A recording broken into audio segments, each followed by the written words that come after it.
स्त्री और पुरुष, पति और पत्नी को एक थाली में भोजन क्यों नहीं करना चाहिए? दर्शन ये आता है, आप देखिए, एक ये पॉजिटिव एस्पेक्ट की बात कर रहा हूं मैं, इसके नेगेटिव एस्पेक्ट भी हैं, तो दोनों चीजों को समझना बहुत जरूरी है। तो जो मूल चर्चा है उसका कारण महाभारत में छिपा है, और महाभारत में ये चर्चा भीष्म के द्वारा पांडवों को बताई गई, बताया। अब मैंने आपको कहा कि पति और पत्नी को एक साथ भोजन नहीं करना चाहिए एक थाली में, तो क्या ये पाप लगने वाली चीजें हैं? क्या इससे कुछ अनर्थ हो जाएगा? क्या नरक को मिलेगा किसी को? नहीं, ऐसा कुछ भी नहीं है। तो क्या कोई बीमार पड़ जाएगा? नहीं, ऐसा भी कुछ भी नहीं है। तो क्या किसी की आयु कम ज्यादा हो जाएगी? नहीं, ऐसा भी कुछ नहीं है। तो क्या होगा? तो महाभारत का दर्शन आता है कि पति और पत्नी अगर एक ही थाली में भोजन करते हैं तो उनका एक दूसरे के प्रति परस्पर प्रेम कई गुना बढ़ जाएगा, कई गुना, सामान्य से अधिक हो जाएगा वो। और जब सामान्य से अधिक ये हो जाएगा तो ये कहीं ना कहीं जाकर आपके ही परिवार को डिस्टर्ब करेगा। हर चीज हमारे यहाँ कहा गया है कि अति सर्वत्र वर्ज्यते, मतलब अति कोई भी हो हमेशा वर्जित होते, अति नहीं होने चाहिए। चीजों की समान भाव से चीजें होना चाहिए। पहले संयुक्त परिवार होते थे,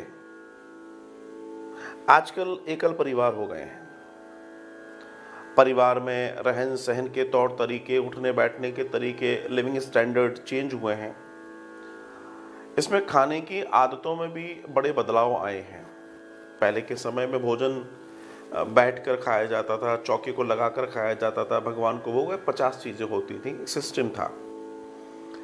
माताएं पहले पुरुषों को परोसती थी, बच्चों को परोसती थी, बाद में स्वयं भोजन करती थी। ऐसा एक सिस्टम चला आ रहा था। आज भी ऐसा होता है, लेकिन आजकल देखने में आता है कि पति और पत्नी एक साथ भी भोजन कर रहे हैं थाली में। लेकिन जो मूल दर्शन, इसका शास्त्रीय दर्शन है, वो ये कि ऐसा करने से जब वो एक साथ भोजन करेंगे, कि भोजन की ऊर्जा बहुत उत्तम होती है, तो ऐसी स्थिति में उनका एक दूसरे के प्रति प्रेम, आकर्षण हर तरीके से बढ़ेगा। और जब ये बढ़ेगा तो वो एक दूसरे की चर्चा, एक दूसरे का फेवर, एक दूसरे की चीजों में लिप्त हो जाएंगे। बहुत ज्यादा होना बुरी बात नहीं है, बहुत ज्यादा लिप्त हो जाएंगे। लेकिन इसे शास्त्रों में गलत माना गया है। तो भीष्म पितामह कहते हैं कि एक थाली में खाना क्यों नहीं खाना चाहिए। भीष्म पितामह ने आदर्श जीवन के बारे में एक बड़ी सूचना जारी की पति और पत्नी के लिए। उन्होंने कहा कि एक व्यक्ति अपने जीवन में कई रिश्ते बनाता है, कई रिश्ते बनते हैं, और अपने परिवार के प्रत्येक सदस्य के प्रति उसकी अपनी कोई जिम्मेदारियां होती हैं, और हर किसी की होती है। एक बेटे की पत्नी के प्रति भी जिम्मेदारी है, बच्चों के प्रति भी जिम्मेदारी है, माता पिता के प्रति भी जिम्मेदारी है, दादा दादी के प्रति भी जिम्मेदारी है, भाई के लिए भी जिम्मेदारी है, भाई की पत्नी के लिए भी जिम्मेदारी है, बहनों के लिए भी जिम्मेदारी है, उनके बच्चों के लिए भी जिम्मेदारी है, ओवरऑल। लेकिन ज्यादा जिम्मेदारियों का वहन घर के जो लोग रहने वाले एक साथ हैं उनके साथ होता है। तो यदि पति पत्नी, उन्होंने कहा कि इस जिम्मेदारी, जो सबके साथ जिम्मेदारी हम निभा रहे हैं, तो उनके साथ, सभी के साथ संबंध अच्छे होने आवश्यक हैं, सभी के साथ। तो उसके लिए जरूरी है कि सबसे मधुर संबंध हो। यदि पति और पत्नी एक थाली में भोजन करते हैं तो पति और पत्नी का एक दूसरे के प्रति प्रेम परिवार के अन्य सदस्यों की तुलना में बढ़ सकता है। समझिएगा कितना शानदार होम मैनेजमेंट, गृहस्थ मैनेजमेंट की चर्चा की है भीष्म पितामह ने। तो भीष्म पितामह कह रहे हैं, हे पांडवों, ऐसा करने से पति और पत्नी के बीच का प्रेम और सदस्यों की तुलना में बढ़ जाएगा। मतलब उनका क्या कहना है, सामान्य रहना चाहिए, सबके बराबर रहना चाहिए।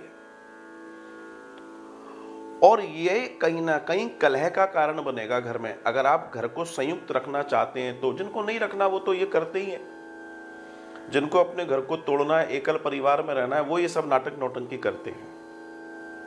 जब उनकी पत्नी के प्रति या पति की पत्नी के प्रति आसक्ति बढ़ जाती है तो घर छूट जाता है। आपस में आसक्तियां और प्रेम का स्तर उस जगह तक ना चले जाए कि आप सत्य को भूल जाएं, इसलिए यह नियम बताया गया।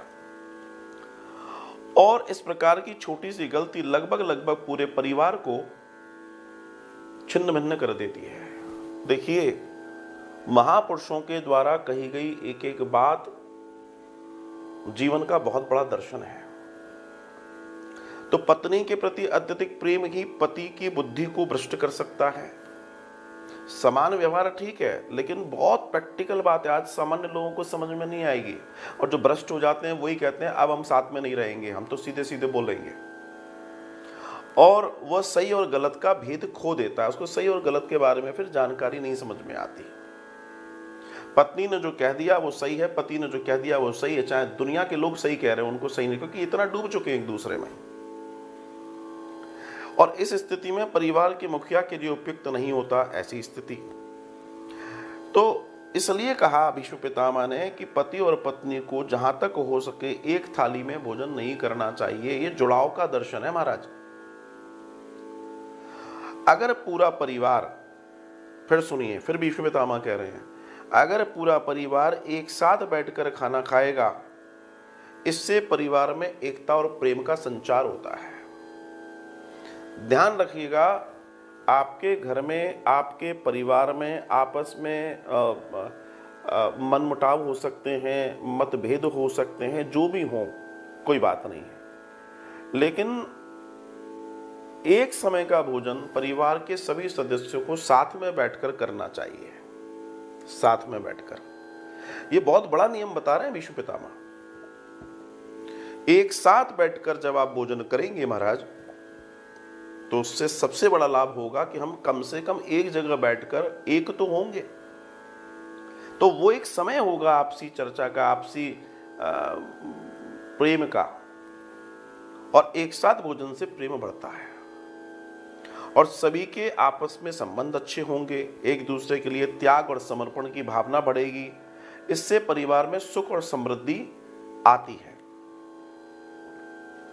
इस चीज को समझना सबके लिए बहुत ज्यादा जरूरी है।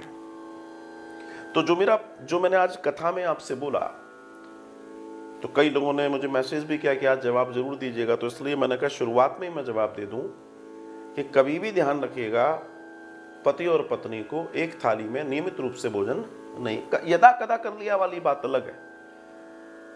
हालांकि भीष्म पितामह तो वो यदा कदा के लिए भी मना कर रहे हैं, क्योंकि आप अकेले नहीं। अब आज ये, अच्छा, ये चर्चा किसके लिए चल रही है? चर्चा चल रही है संयुक्त परिवार। अब जो एकल हो गए उनके लिए क्या, वो तो रही दुनिया से अलग रहे।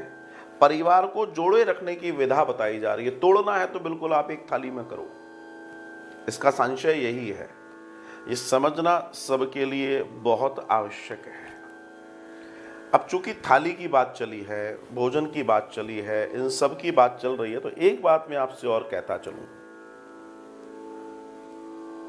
परोसा हुआ कौन सा भोजन खाने के लायक नहीं है? परोसा हुआ कौन सा भोजन खाने के लायक नहीं है, ये नोटिस कर लीजिए। भीष्म पितामह कहते हैं कि अगर कोई आपके द्वारा परोसी गई थाली को पार कर जाता है, मीन्स उसको नाक जाता है,